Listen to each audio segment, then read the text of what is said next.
Good afternoon, students. Today we study second chapter of class 6th SST book, and the chapter name is Ocean and Continents. So, ocean and continents में देखा जाए तो यहाँ बात हो रही है द ओशन इज एवरीथिंग. हम ओशन के बारे में बात करेंगे. The ocean is everything.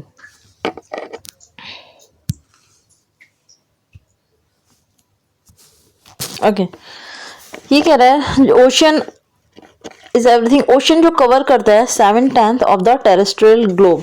मतलब ये जो हमारा ग्लोब है इसका 7/10 पार्ट किससे घिरा हुआ है? हमारा जो ओशन से घिरा हुआ है, मतलब महासागर से घिरा हुआ है. इट मीन्स पूरे ग्लोब पर देखा जाए तो 70% क्या हो गया? वाटर, और 30% क्या हो गई? लैंड. तो इट मीन्स 7/10 पार्ट किससे? ओशन से घिरा हुआ है.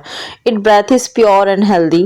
It is an immense desert. यहाँ पे बहुत सारे डेजर्ट्स भी हैं. वेयर मैन क्या है? Van never lonely and for his lift staring all around. Okay, Varn ji ने यहाँ पे एक लाइन बोली थी, जो स्वर्ण ने. ये लाइन है, थोड़ा इसको पढ़ लेना. The ocean is the vast reservoir of nature. The globe begin with the ocean, so to speak, and who knows if it will not end with it. Okay, fine. देखिए, अब आगे बढ़ते हैं. इसमें क्या बोला गया है? The earth seen from the space. यहाँ पे एक अर्थ की फोटो ली हुई है और ये स्पेस से फोटो ली है. इसको जरा एक बार देखते हैं इसमें क्या है. The earth seen from the space, the view is centred on the Pacific Ocean. देखिए, ये क्या हो गया? हमारा पैसिफिक ओशन हो गया. ठीक है. लेफ्ट में क्या हो गया? अफ्रीका. This is Africa. ये अफ्रीका हो गया.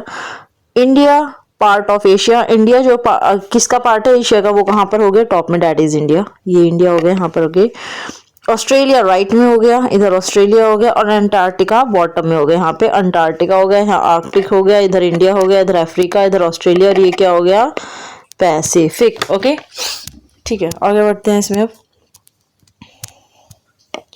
let us return to our globe and rotate it generally. देखिए, अगर हम रिटर्न जाते हैं ग्लोब पे और इसको रोटेट करते हैं तो हम क्या देखते हैं पिक्चर में? Earth seen from the moon. Okay, what is more wide spread colour you see. सबसे ज्यादा आप कलर क्या देखोगे अर्थ पर? वो कहता है ऑब्वियसली ब्लू देखोगे. क्यों देखोगे? ब्लू का मतलब क्या हो गया? पानी. क्यों? जब पृथ्वी पर 70% वाटर है तो आपको पृथ्वी कैसे दिखेगी? ऊपर से ब्लू ही तो नजर आएगी ना. तो इट मीन 70% क्या हो गया? Blue means water.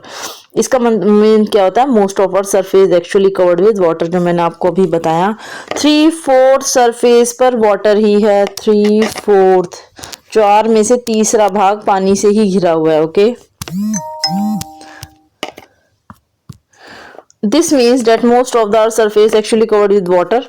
ऑलमोस्ट 3/4 ये मैंने बता दिया. That is why when seen from outer space the earth appears mostly blue. इसका मतलब क्या है? जब भी हम स्पेस से देखते हैं हमें पृथ्वी कैसी नजर आती है? ब्लू ही नजर आती है.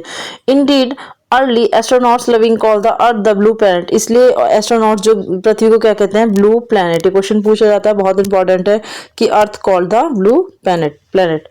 The earth the largest water bodies we see on the globe are the called ocean. जो आपको वाटर बॉडी जो आपको स्पेस से दिख रही है सबसे बड़ी, उसको क्या बोलते हैं? ओशन, समुद्र बोला जाता है. But in picture of the earth जो आप देखोगे 2.1 में, you can see at least one other colour. Brown. Brown colour भी है, तो 2 कलर दिख गए, ब्लू और एक ब्राउन. तो ब्राउन किसको इंडिकेट कर रहा है? लैंड को. और ब्लू किसको इंडिकेट कर रहा है? ओशन को.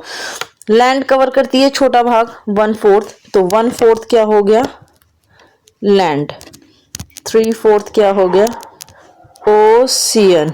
ओके, ये हमारा कंप्लीट हो गया. A large body of land is called a land mass. जो लार्ज बॉडी है लैंड की उसे लैंड मास कहा जाता है. Large continuous expense of land called continent. जो बड़ा एक्सपेंस पार्ट है लैंड का, जो बहुत बड़ा पार्ट है, उसे कॉन्टिनेंट बोला जाता है. Ocean and continents play vital role in shaping the climate of the earth. जो अर्थ का क्लाइमेट है वो कौन शेप कर रहा है उसको? ओशन और कॉन्टिनेंट्स, वो दोनों इसको प्रभावित कर रहे हैं. और ये अफेक्ट क्या कर रहे हैं? किसकी? ऑल एस्पेक्ट्स, हर किसी की लाइफ को. प्लांट्स को अफेक्ट करते हैं, एनिमल्स, जीव जंतु, पेड़ पौधे, ह्यूमन लाइफ, सबको क्या अफेक्ट कर रहा है? ओशन और लैंड. और वो क्या निर्धारित कर रहे हैं? Climate. We see their impact throughout our history and culture and in daily our life. चलो देखो ये कैसे प्रभावित करता है. Okay, the distribution of water and land on the earth. अब देखो वाटर एंड लैंड का डिस्ट्रीब्यूशन किस तरीके से हो रखा है. ये कहना चाह रहा है यहाँ पे As it happens, ocean and continents are not distributed equally between the northern and southern hemisphere. हम देखें नॉर्दर्न एंड सदर्न हेमिस्फीयर कौन सा होता है, एक बार आप समझ लीजिए.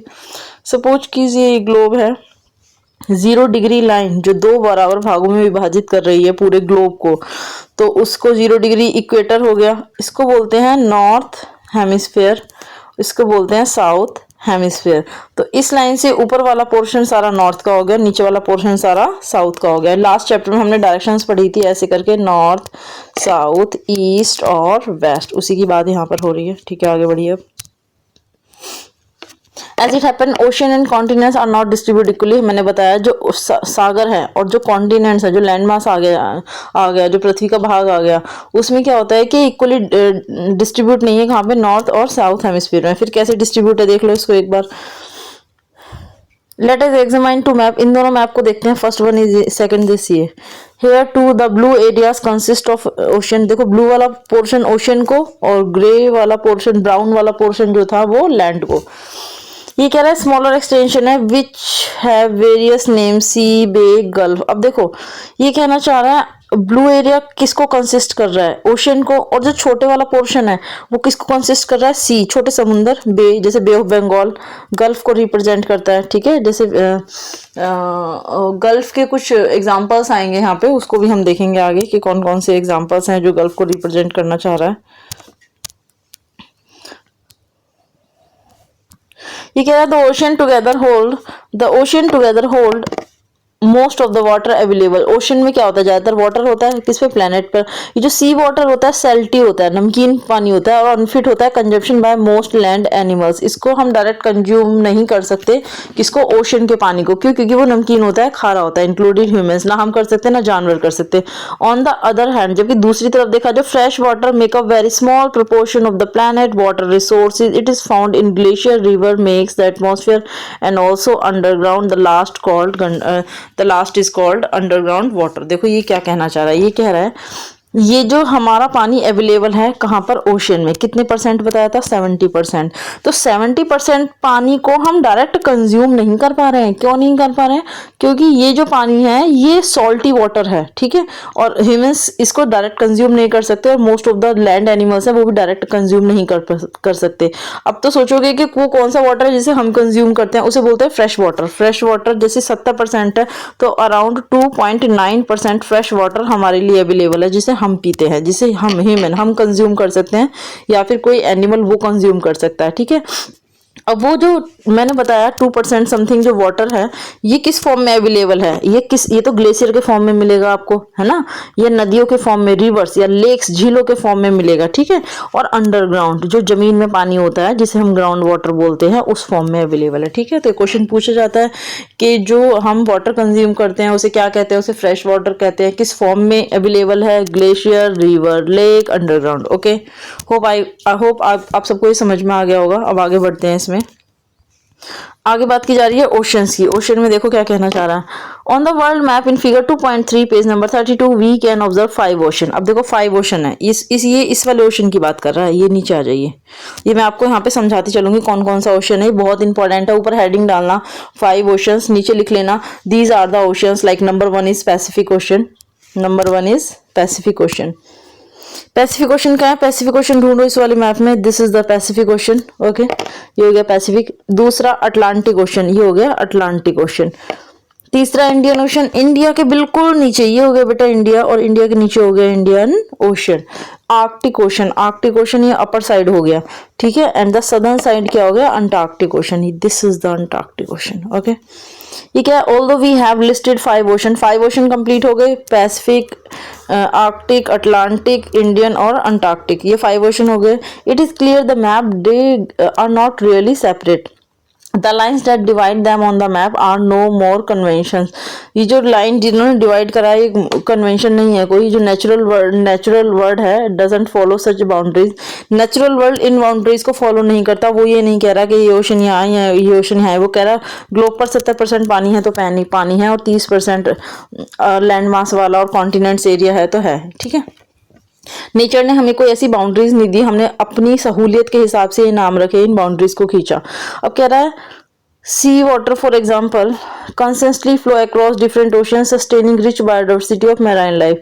देखो अगर सी वाटर समुद्र का पानी है तो कॉन्स्टेंटली फ्लो कर रहा है ना, पैसिफिक का इधर आ रहा है, इंडियन का इधर जा रहा है, अटलांटिक का इधर आ जाए, फिर पैसिफिक घूम के फिर इधर आ रहा है, तो यही तो हो रहा है। तो कह रहा है मैनी प्लांट और एनिमल स्पीसीज जो होते हैं वो आपको पाए जाते हैं। अब ये जो है यहाँ पे आपको बहुत सारे पेड़ पौधे, बहुत सारे जानवर आपको दिखेंगे अक्रॉस मल्टीपल ओशन, कुछ यहाँ भी होंगे, कुछ यहाँ होंगे, कुछ यहाँ प्लांट्स होंगे, है ना। तो ये कह रहा है marine flora includes tiny plants Claude algae, जो बहुत सारे फ्लोरा, जो फ्लोरा फूल पत्ती उनको बोलते हैं, ठीक है।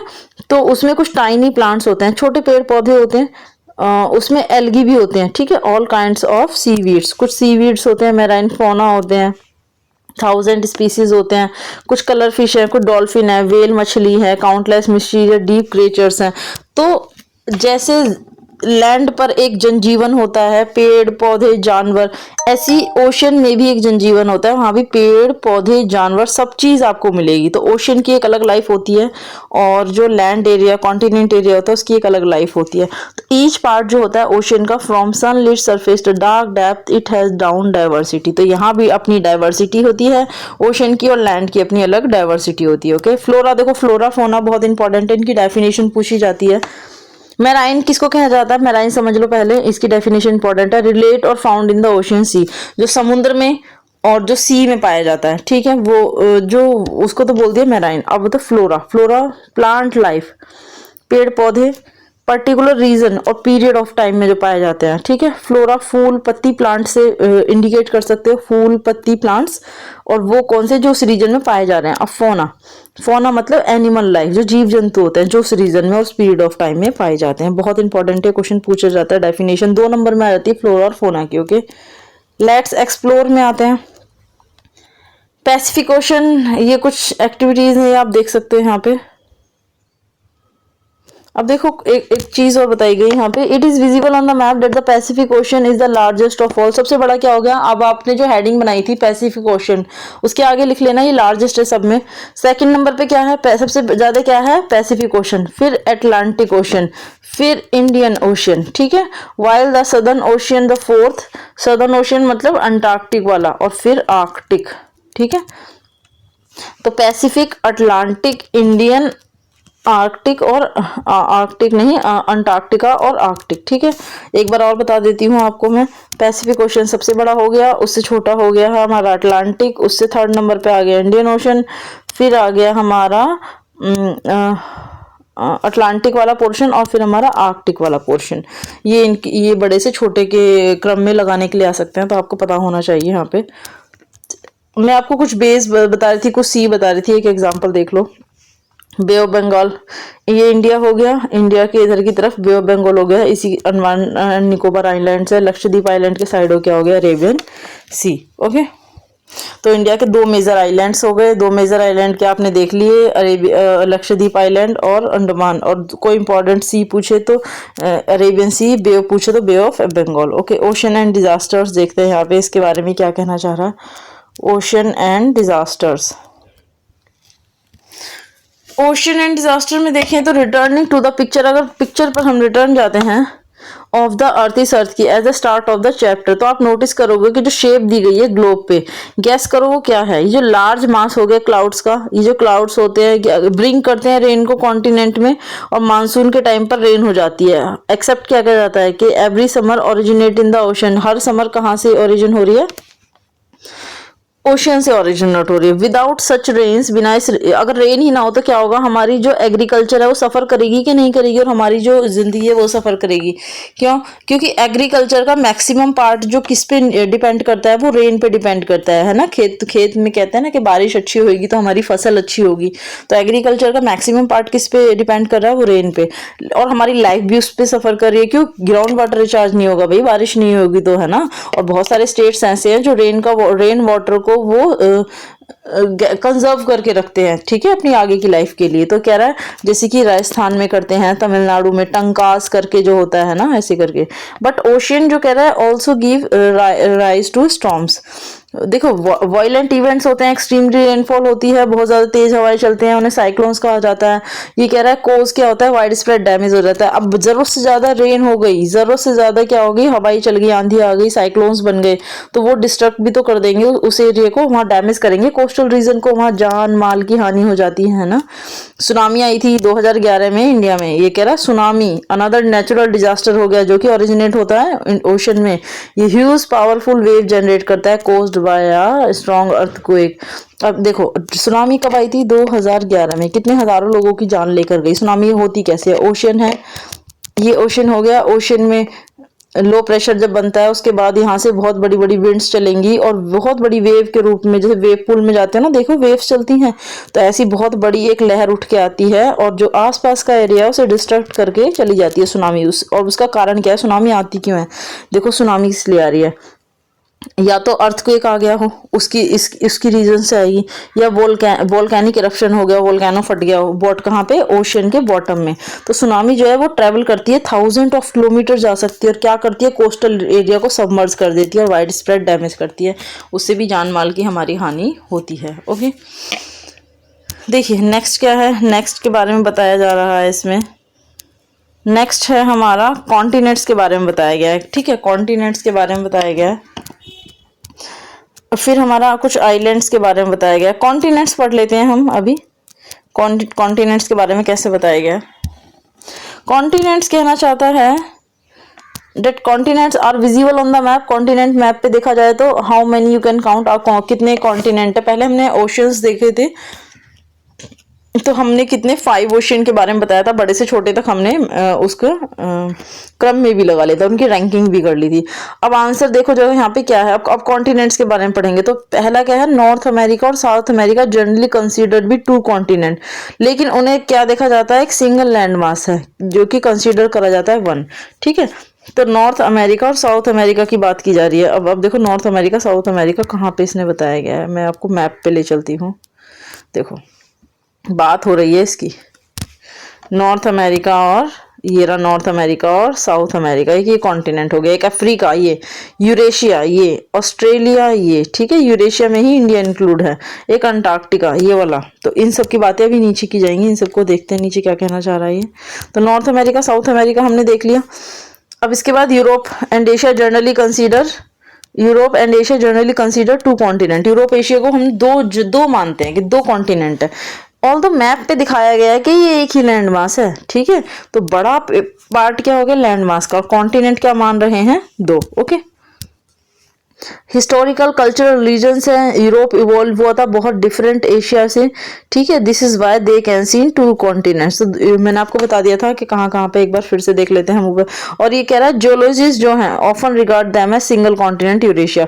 जो जियोलॉजिस्ट है वो कहते हैं कि इसे हम एक ही कॉन्टिनेंट मानते हैं, उसे बोलते हैं हम यूरेशिया। लेकिन टेक्निकली देखा जाए तो वो 2 हैं, क्योंकि यूरोप एशिया से अलग होकर इधर गया, तो एक यूरोप हो गया और एक एशिया, और एक बोला जाए तो यूरेशिया ऐसे करके बोलते हैं, ओके। तो एक कॉन्टिनेंट हो गया। लेकिन देखो अफ्रीका और Eurasia generally regard is 2 continent but sometimes 1, कुछ टाइम हमें एक देखा जाता है। अब देखो अब काउंटिंग करें अगर हम कॉन्टिनेंट की, तो अगर हम 4 कॉन्टिनेंट माने तो कौन कौन से हो गया, Africa, Eurasia, America, Antarctica, Australia, ये 4 कॉन्टिनेंट मानेंगे। अफ्रीका यूरेशिया को एक मान लिया, अमेरिका को एक मान लिया, अंटार्कटिका नीचे हो गया, ऑस्ट्रेलिया के बराबर में गया। 5 कॉन्टिनेंट माने तो अफ्रीका को अलग मानेंगे, अमेरिका, अंटार्कटिका, ऑस्ट्रेलिया, यूरेशिया। 6 माने तो अफ्रीका को अलग मानेंगे, अंटार्कटिका को अलग मानेंगे, ऑस्ट्रेलिया को अलग, यूरेशिया को अलग, नॉर्थ अमेरिका, साउथ अमेरिका। 7 माने तो Africa, Antarctica, Asia, Australia, Europe, north America, south America. एक बार मैं आपको ये ऊपर भी दिखा देती हूँ, अब वेट कीजिए। और प्रैक्टिकली देखा जाए तो 7 कॉन्टिनेंट्स हैं, प्रैक्टिकली देखा जाए तो 7 कॉन्टिनेंट्स हैं, is one of the most widely adopt and use. तो अगर आपसे पूछे कितने कॉन्टिनेंट होते हैं, टोटल 7 कॉन्टिनेंट होते हैं, और कितने ओशियंस होते हैं, टोटल 5 ओशियंस होते हैं। एक बार मैं आपको वो कॉन्टिनेंट दिखा भी देती हूँ किस किस की बात चल रही है यहाँ पे, ये रहा। तो काउंट करना शुरू करते हैं, north America, south America, Africa, Europe, Asia, Australia and Antarctica, ठीक है। 7 हो गए, north America, south America, Africa, ये यूरोप, ये एशिया, ये ऑस्ट्रेलिया और अंटार्कटिका। आई थिंक आप लोगों को समझ में आ गया होगा। ठीक है। तो हमारी जो नेक्स्ट वीडियो होगी उसमें हम पढ़ेंगे यहाँ पे, देखो यहाँ पे भी दे रखा है, एक बार इसे भी देख लेते हैं फिर बताऊंगी मैं आपको। North America, south America, Europe, Asia, Africa, Australia और अंटार्कटिका, ठीक है, 7 कॉन्टिनेंट्स। तो आप इसे एक बार अपनी डायरी उसमें अपने नोट्स में ऐड ऑन कर लेना, ऊपर लिख लेना कॉन्टिनेंट्स, नीचे आप इन कॉन्टिनेंट्स के नाम डाल देना। ओके, तो आपका ये कंप्लीट हो जाएगा। उसके बाद हम नेक्स्ट देखें तो नेक्स्ट ये बताया गया है आइलैंड्स के बारे में। नेक्स्ट चैप्टर में हम आइलैंड्स के बारे में अच्छे से जानेंगे, आइलैंड्स के बारे में हम लोग अच्छे से जानेंगे। तो इस चैप्टर को हम यहीं पे क्लोज करते हैं। पार्ट 2 आपका आएगा आइलैंड्स के बारे में, एंड होपफुली हम इस चैप्टर को सेकंड पार्ट में कंप्लीट कर लेंगे। Thank you so much guys, यहाँ तक बने रहने के लिए। मेरे चैनल को लाइक, शेयर एंड सब्सक्राइब करना मत भूलिएगा। Thank you so much class.